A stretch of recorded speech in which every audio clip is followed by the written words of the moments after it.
அதிமுகவின் பெயர், கொடி, சின்னம், லெட்டர் பேட் ஆகியவற்றை பயன்படுத்த கட்சியிலிருந்து நீக்கப்பட்ட ஓ. பன்னீர்செல்வத்திற்கு தடை விதிக்க கோரி அக்கட்சியின் பொதுச் செயலாளர் எடப்பாடி பழனிசாமி சார்பில் கடந்த 2023ஆம் ஆண்டு சென்னை உயர்நீதிமன்றத்தில் உரிமையியல் வழக்கு தாக்கல் செய்யப்பட்டது.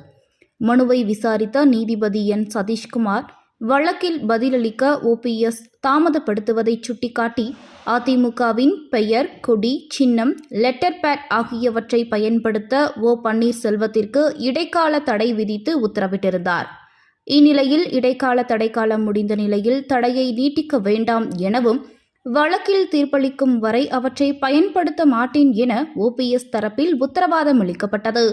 மேலும் அதிமுகவில் இருந்து நீக்கப்பட்டதை எதிர்த்து உச்சநீதிமன்றத்தில் வழக்கு நிலுவையில் உள்ளது. கட்சியின் கொடியை பயன்படுத்த தடை விதிக்கப்பட்டால் அது தவறான முன் உதாரணமாகிவிடும் எனவும் தெரிவிக்கப்பட்டது.